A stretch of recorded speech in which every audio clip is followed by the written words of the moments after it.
اشعار جو ہیں کچھ ایسے ہمیں سکھائے جاتے ہیں کہ اے سبز گنبد والے منظور دعا کرنا، جب وقت نظر آئے دیدار عطا کرنا.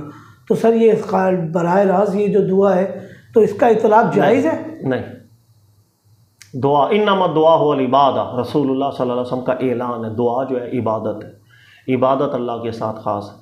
یہ جو دعا ہے نا جو ہم غائبانہ مانگتے ہیں، یہ اس قدر بڑی عبادت ہے. قرآن پاک میں عبادات میں سب سے زیادہ ذکر اس کا ہے.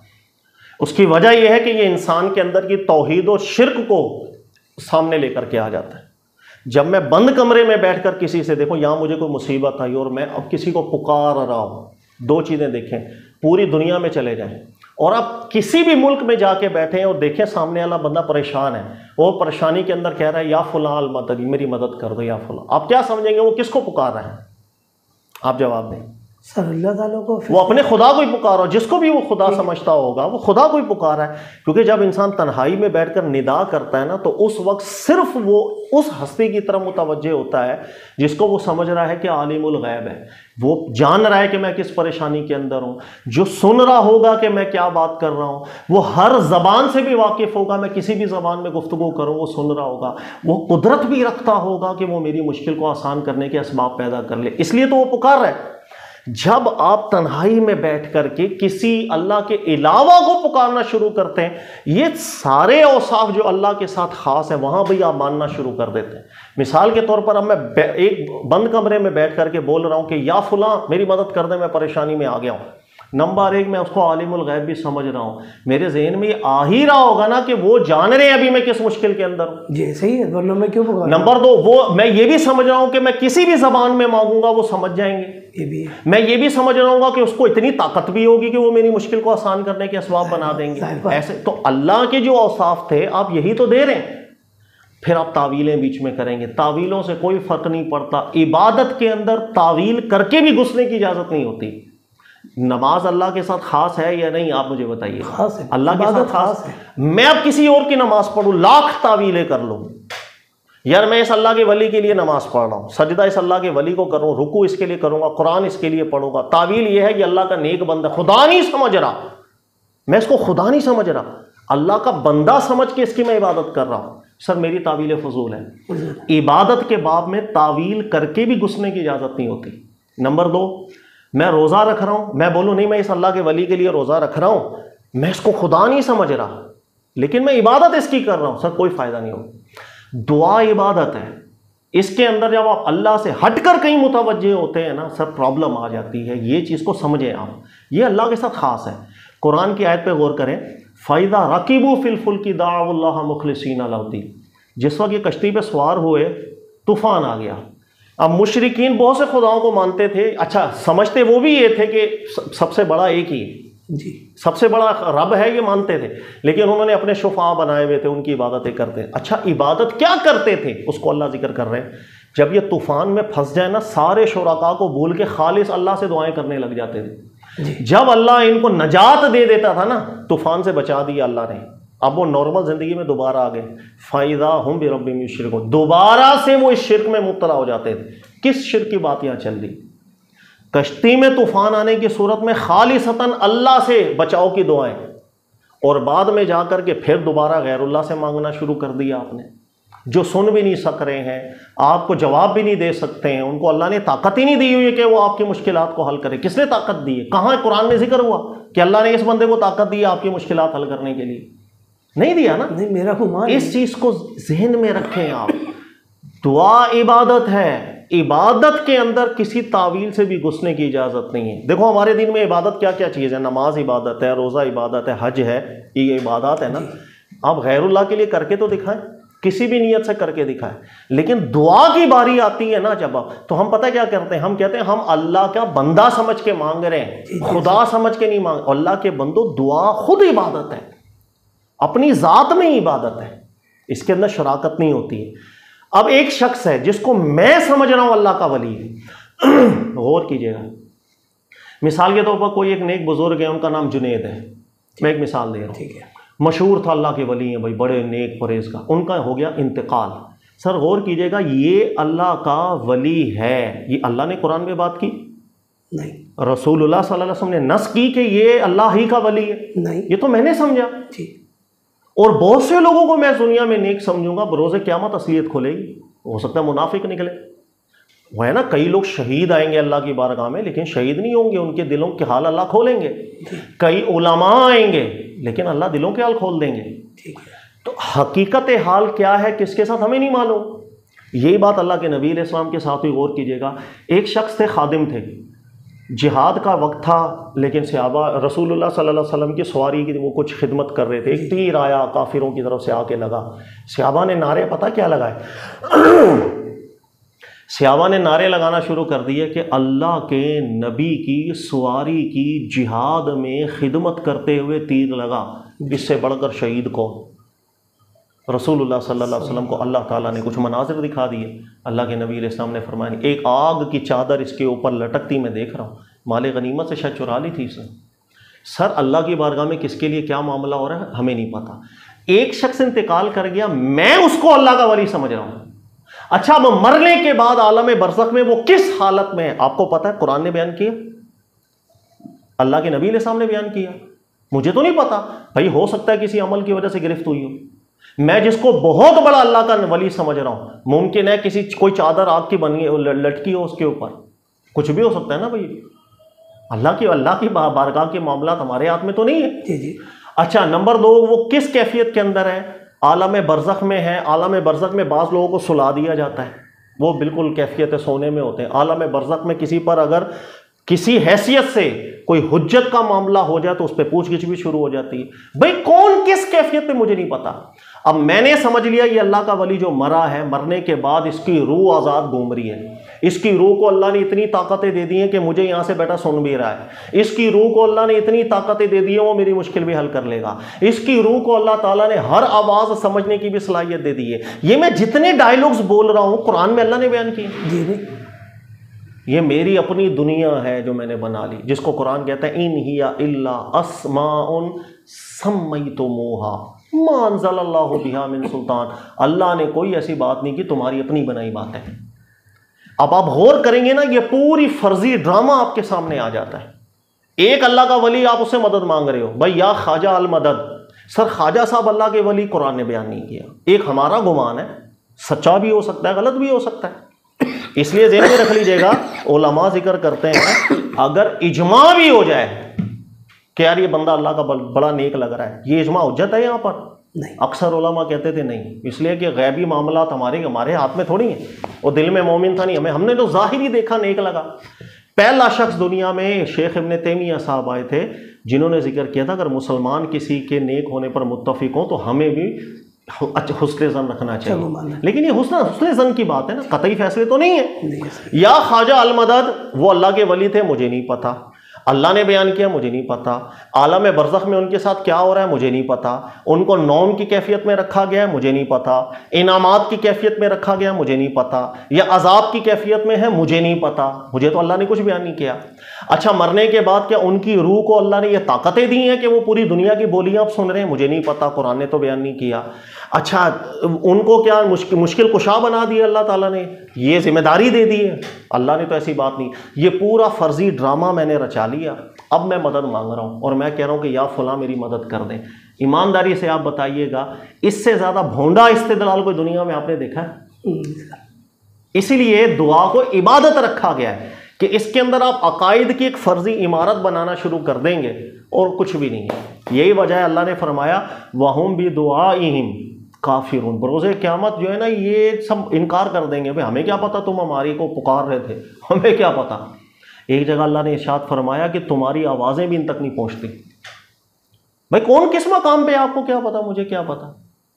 ٹھیک ہے جی، اس لیے یہ معاملات جو ہیں دعا وغیرہ کے بالکل اس کی کوئی دین میں حاصل نہیں۔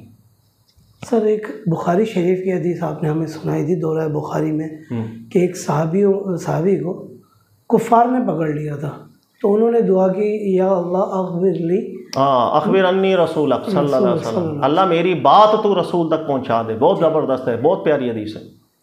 یعنی کہ صحابی نے دور مقام پر، کئی صحابی گئے تھے کافروں نے حصار کر لیا، اللہ کے نبی علیہ السلام نے انہیں بھیجا تھا تو وہ پھنس گئے تھے، ان کو پتہ بھی تھا آپ کافر مار دیں گے مجھے، تو انہوں نے پھر دعا کی اخبرنی نبی کا، اے اللہ میں اس مشکل میں پھنس گیا ہوں، میرے نبی تک اللہ تو کسی طرح یہ بات پہنچا دے۔ اچھا پھر اللہ تعالیٰ نے نبی علیہ السلام کو مطلع فرما دیا تھا، پھر نبی علیہ السلام نے اپنے صحابہ کا ایک لشکر بھیجا تھا کہ وہ مشکل میں کہیں اس کے پیچھے جائیں آپ۔ تو کہنے کا مقصد بھی انہوں نے بھی براہ راست ندائی نہیں کی تھی، لیکن وہ حیات اس وقت نبی علیہ السلام مبارک حیات تھے۔ جس چیز کی دیکھیں قرآن آپ کو اجازت دیتا ہے نا، اچھا حیرت والی بات پتہ ہے کیا ہے کہ یہ جو استمداد کا مسئلہ ہے، انتقال کر جانے کے بعد مدد مانگنے کی، کیا قرآن میں کوئی ایک آیت ہے اللہ نے ترغیب دی ہو کہ آپ مردوں سے مانگ لیں؟ آپ بتائیں ایمانداری سے، قرآن میں کوئی آیت ہے؟ نہیں۔ پوری حیات طیبہ رسول صلی اللہ علیہ وسلم میں ایک بھی واقعہ آپ کو ملتا ہے کہ اللہ کے نبی صلی اللہ علیہ وسلم نے اچھے وقتوں میں یا مشکل وقتوں کے اندر یا ابراہیم المدد نعرہ لگایا ہو یا موسیٰ المدد نعرہ لگایا ہو؟ کیونکہ نبی ہے نا، وہ سب گزرے۔ حالانکہ جو نبی ہوتے ہیں ان کا تو شانی، ان کی تو حیات برزخی بھی اعلیٰ درجے کی ہوتی ہے نا، زندہ ہوتے ہیں نبی جس کو ہم کہتے ہیں نا، اللہ تعالیٰ بل احیاء عند ربہم یرزقون کی شانیں ہوتی ہیں ان کی۔ کیا رسول اللہ صلی اللہ علیہ وسلم نے جنگ بدر میں یہ نعرہ لگایا، جنگ احد میں یہ نعرہ لگایا کبھی، یا ابراہیم المدد؟ پوری زندگی رسول صلی اللہ علیہ وسلم میں یہ نعرہ کبھی بھی نہیں لگا، نہ قرآن میں اس کی کوئی دلیل، نہ سنت میں اس کی کوئی دلیل، سب اپنی بنائی باتیں ہیں، بلا وجہ کے جھگڑے، بلا وجہ کے ہم دلائل دے رہے ہوتے ہیں۔ زیادہ سے زیادہ اس پر دلیل کیا ہے؟ نہیں یار یہ شرک نہیں بنتا، اچھا جی شرک نہیں بنتا، تعویلیں کر کر آ کے سر شرک بنے نہ بنے چھوڑو۔ یہ ترغیب کس نے دی ہے؟ اللہ نے ترغیب دی ہے قرآن میں کہ اس طرح تو مدد مانگو، رسول اللہ نے ترغیب دی تھی صلی اللہ علیہ وسلم کہ اس طرح مدد مانگو آپ۔ ہمیں تو ایسا نہیں ملتا کبھی۔ ترغیب کس نے دی؟ یہ نکلا کہاں سے یہ تصور؟ آج ہمیں یہ کہنا پڑتا ہے شرک نہیں ہے یار، یہ فلاں تعویل کے اندر یہ کام کر کون رہا ہے، کس کے حکم کے اوپر یہ کیا جا رہا ہے؟ سر ایک خطیب صاحب تھے، وہ ممبر پہ چڑھ رہے تھے جمعے کے دن، تو میں نے ان سے عرض کیا حضور والا ایک بات میں آپ درخواست سن لیں کہ آپ نے انگوٹھے چومنے کے اتنے دلائل 18 سال میں ممبر پہ بیان کیے، لوگوں نے درود پڑھنا چھوڑ دیا۔ آج آپ جمعے میں ممبر پہ صرف یہ مشاہدہ کر لیجئے گا، اچھی بات کر رہے ہیں، صرف یہ مشاہدہ کر لیجئے گا کہ کتنے درود پڑھنے اور کتنے چوم رہے۔ درود پڑھنا واجب ہے، انگوٹھے چومنا زور لگایا میں نے، بہت حد درجے زور لگا، تو مستحب سے آگے نہیں جا سکوں گا۔ تو انہوں نے خود مشاہدہ کر کے جمعے کے بعد مجھے بتایا ٹھیک کر رہے ہیں کہ جو چیزیں اول تو قرآن سے ثابت نہیں، فرقہ واریت میں نظریات سامنے آ گئے، پھر ہم نے اتنے زور لگا دیے کہ اس کو اصل سمجھ لیا اور اصل کو اب ہم چڑھنے لگ گئے۔ خدا کی قسم اللہ میں جھوٹ نہیں بول رہا، شاید آپ نے بھی مشاہدہ کیا ہو، ہمارے یہاں قریب مسجد ہے، میں نام نہیں لوں گا ایسی کیوں کنٹروورسی پیدا ہو، باہر مسجد کے کوئی سٹیکر لگا کے چلا گیا تھا ایک دفعہ، یا اللہ مدد کا، ریئلی میں جھوٹ نہیں بول رہا ہوں، سٹیکر کو پھاڑ دیا۔ اور کیوں پھاڑ دیا تھا؟ انہوں نے کہا نہیں یار یہ دوسرے لوگ ہیں، اگلے دن آ کر وہاں پر یا فلانا المدد وہ سٹیکر لگا دیا۔ میں نے کہا سر ٹھیک ہے آپ کا نظریہ یہ ہے، میری وہاں پہ تھوڑی سی باتیں ہو جاتی تھی، میں نے کہا یا اللہ المدد کے اندر مسئلہ کیا تھا آپ کو؟ میرا تو فخر ہے، توحید میرا فخر ہے۔ ایک مسلمان کے لیے فخر کیا ہے؟ توحید ہی تو ہے، جو میری فطرت کے مطابق ہے، جو میری عقل کے مطابق ہے، میرا قرآن وہ ہے، میری نجات وہ ہے، اس پہ بھی میں کمپرومائز کر رہا ہوں۔ یعنی مجھے برا لگ رہا ہے یا اللہ المدد کا سٹیکر، صحیح ہے سر، ہاں یا فلاں المدد سٹیکر، یہ مجھے برا لگنا چاہیے، اس لیے کہ آپ تعویلیں کر رہے ہیں۔ قرآن میں یہ بات نہیں، رسول اللہ صلی اللہ علیہ وسلم نے یہ ترغیب کبھی بھی ارشاد نہیں فرمائی۔ نبی علیہ السلام نے کب اپنی زندگی میں ایک نعرہ لگایا؟ ابو بکر صدیق نے یہ نعرے لگائے ہیں کبھی؟ عمر فاروق نے نعرے لگائے ہیں کبھی؟ اور یار خدا کے واسطے جب ایک چیز نہیں ہے تو چھوڑ دو یار اس کو، بلا وجہ کی ہم دلائل زبردستی کے دلائل بنا کے ہم لوگوں کو گمراہ کر رہے ہوتے ہیں۔ نمبر دو، مجھے چڑھنا چاہیے کہ آپ غائبانہ کسی فوت شدہ کو جو نعرہ لگا رہے ہو اس کا ثبوت، مجھے یہاں چڑھنا چاہیے۔ دو ہی صورتیں ہو سکتی ہیں، دیکھیں یہ استدلال پتہ ہے کس نے کیا؟ علامہ علوسی رحمۃ اللہ علیہ نے تفسیر روح المعانی میں، یہ جو آیت ہے نا یا ایھا الذین آمنوا اتقوا اللہ وابتغوا الیہ الوسیلہ، اسی آیت کی شرح کے اندر آپ پڑھیے گا، نہایت نفیس اور نپے تلے الفاظ میں گفتگو کی ہے۔ جب یہ استمداد والے مسئلے کے اوپر آئے نا، انہوں نے ذکر کیا، انہوں نے کہا دو ہی نتیجے نکل سکتے ہیں، یا تو یہ ٹھیک ہے جو جواز بیان کر رہے ہیں ان کی تعویلوں میں جا کے، یا تو یہ ٹھیک ہے، لیکن اگر اجتہادی خطا ہو رہی ہے تو دوسری راہ یہ ہے کہ یہاں یہ شرک بن رہا ہے۔ راہیں تو دو ہی ہیں نا, دو ہی نظریے علماء کے سامنے ماضی سے چلتے ہوئے آ رہے ہیں بھائی. یا تو تعویلیں ٹھیک نکلی تو یہ مسئلہ ہو جائے گا ٹھیک, نہ تو سنت ہوگا نہ فرض ہوگا. اللہ تعالیٰ نے تو ترغیب نہیں دی ہے, اللہ کے نبی علیہ السلام نے ترغیب نہیں دی. یا تو ہم جائز بول سکیں گے زیادہ سے زیادہ, لیکن اگر یہ اجتہادی خطا ہو رہی ہے نا تو نتیجہ کیا نکل رہا ہے, آپ شرک کر رہے ہو. تو علامہ روح المعانی نے کہا ایک مسئلہ اس نوعیت کا ہو کہ ایک طرف زیادہ سے زیادہ جواز اور ایک طرف شرک, انہوں نے کہا عقل یہ کہتی ہے اس کو دفع کرو, چھوڑ دو ایسے مسئلوں. اتنی پیاری بات یہ مجھے لگی علامہ آلوسی رحمۃ اللہ علیہ, مجھے بہت اچھی لگتی. عقل سے فیصلہ کرنا چاہیے. علماء نے باقاعدہ ضابطے بنائے ہیں, پتہ ہے آپ کو, آپ فتاوی رضویہ پڑھیں, احمد رضا خان صاحب سے بھی کئی جگہ پر سوالات ہوئے. انہوں نے کہا علماء کہتے ہیں اگر کسی مسئلے کے اندر سنت کا اور پتہ نہیں وجوب درجے کا اگر کوئی اختلاف مل رہا ہو نا تو انسان احون کو چن لے. یعنی ایک عمل کو ادا کرنے کے اندر اگر آپ کو زیادہ سے زیادہ استدلال یہ ہے کہ یہ کام مستحب ہوگا, لیکن ایک استدلال بڑا مضبوط طریقے سے بیان کر رہا ہے گناہ ہو رہا ہے, اور مسئلہ اجتہادی نوعیت کا, تو احتیاط کا دامن آپ تھامیں, آپ بچ کے رہیں. یہی نبی علیہ السلام فرماتے تھے احون کو اختیار کر لیا جائے جو سنت قائم کی اللہ کے نبی علیہ السلام. تو علامہ روح المعانی یہ بیان کرتے ہیں, کہا دو نتیجے ہیں, یا تو آپ تعویلوں میں جا کے جائز ہو یا آپ شرک میں مبتلا ہو رہے. کہا کہ جب اتنی خطرناک دو راہیں ہیں, میری عقل کہے گی میں اس کو بچ کے رہوں بھائی, چھوڑ دو. پھر انہوں نے ایک حدیث بھی روایت کی, انہوں نے کہا ابو بکر صدیق ایک دفعہ آ گئے تھے اللہ کے نبی علیہ السلام کی بارگاہ میں اور عرض کیا تھا ہم آپ سے استغاثہ کرنا چاہتے ہیں. کہا کہ رسول اللہ نے توحید اس طرح جمائی ہوئی تھی نا, فرمایا انما یستغاث باللہ, استغاثہ صرف رب سے کیا جاتا. سبحان اللہ, ایسی توحید. نبی پاک صلی اللہ علیہ وسلم غائبانہ مدد دور کی بات ہے, حیرانی ہوگی رسول اللہ صلی اللہ علیہ وسلم جو ظاہری مددیں ہوتی ہیں نا, او یار ذرا پانی پلا دے میرے بچے, او یار یہ پین تو پکڑا, یہ جو چھوٹی چھوٹی باتیں ہم اس چیز کو بھی پسند نہیں کیا کرتے تھے. صحابہ کہتے ہیں خدا کی قسم ہمیں اتنا ٹرین کیا ہوتا تھا کہ ہم اونٹ پر سوار ہوتے تھے, اگر کسی کی سٹک نیچے گر جاتی نا, او یار یہ ذرا ڈنڈی پکڑانا, نہیں, ہم خود اٹھ کے پکڑتے تھے. یہ جو ظاہری مددیں بھی ہوتی ہیں نا, اسی بھی تکلفات ہوتے ہیں. آپ نے بھی دیکھا ہوگا اچھا نہیں لگ رہا ہوتا, یار ایک بندہ بیٹھ گیا اور یار یہ کتاب پکڑا ذرا, ہو یار یہ پانی پلا ذرا, وہ ماں بدولت بادشاہ بن کے بیٹھا ہوا. اس چیز کو بھی اللہ کے نبی علیہ السلام پسند نہیں کیا کرتے. جو رسول صلی اللہ علیہ وسلم ظاہری زندگی کے اندر پین پکڑا دے, پانی پلا دے, اس کو پسند نہ کرتے ہو, وہ غائبانہ مددوں کی ترغیبیں دیتے ہوں گے وہ اللہ کے نبی صلی اللہ علیہ وسلم. ہمیں خیال کرنا چاہیے یار, چھوڑ دو فرقہ. میں اکثر پتہ کیا بیان کرتا ہوں, یار میں نے اگر یہ مان لیا نا یہ مسئلہ میرے فرقے کا غلط ہے تو یار میرا فرقہ گر جائے گا. یار فرقہ گر جائے گا, دین تو اوپر ہو گیا نا, دین کو سوچیں یار, چھوڑ دیں فرقہ. ہار کے ہمیں نفرت ہوتی, بد مذہبی ہوتی ہے, میں کیوں ہارا. اگر آپ مسلمانوں کو اجتماعی حیثیت میں دیکھیں گے نا, خدا کی قسم میں اپنی ذاتی بات بھی کروں, مجھے ہار کے مزہ آتا ہے. اگر ایک عالم ہے میرے سامنے, ایک مسئلے پہ ہمارا اختلاف ہو گیا, میں کہہ رہا ہوں جائز ہے, وہ کہہ رہا حرام ہے, ٹھیک ہے, اس کے اندر سامنے والا دلیل میں آگے نکل گیا, میں ہار گیا, اللہ کی قسم مجھے مزہ آتا ہے. کیوں؟ مجھے پتہ چل گیا میری غلطی تھی, میں بچ گیا اس غلطی سے, اور مضبوط استدلال کر کے اسلام ہی آگے آیا نا, اسلامی تحقیق ہی آگے آئی ہے نا, تو اسلام کا فائدہ ہوا, میرا تو نہیں. تو انسان جب یہ سمجھ جائے گا نا, یار مجھے ہار کے مزہ آنے لگ گیا ہے, اچھا ہو جائے, یہ فرقہ واریت بھی ختم ہو جائے گی. یہ فرقہ واریت کی تو وہ محبتیں ہمارے دلوں میں اتنی ہے نا, ہم ہار نہیں مانتے. بھائی کیسے ہو سکتا ہے کہ میں بول دوں یا غوث المدد کہنا جو ہے نا وہ غلط ہے. جی بولیے. سوال میرا یہ تھا, ایک بندے نے مجھ سے بات کرتے ہوئے کہا کہ یار یہ علی مدد کرنے پہ تمہیں کیا اعتراض ہے, اعتراض کیا ہے. پہلے یار مجھے کوئی اعتراض نہیں ہے, میں نے جن سے تربیت حاصل کی ہے, جس سے علم دین حاصل کیا ہے, انہوں نے میری یہ تربیت یہ کی ہے یار کوئی بات بغیر نص کے جو ہے نا وہ قابل قبول نہیں ہے. مطلب ہمیں اتباع رسول اللہ صلی اللہ علیہ وسلم کی کرنا واجب ہے, اور ہمارے اکابر میں برکتیں رکھی گئی ہیں. یہ حدیث بھی ہے تمہارے اکابر میں تمہارے لیے. پہلا حضرت علی نے خیبر کا دروازہ اکھاڑا یا جنگ میں شریک ہوئے, وہ ہم کیا دیتے تھے, یا علی میں اپنی مدد آپ کر رہا ہوں, یا علی میں ابو بکر صدیق فرماتے تھے ابو بکر میں اپنی مدد آپ کر رہا ہوں.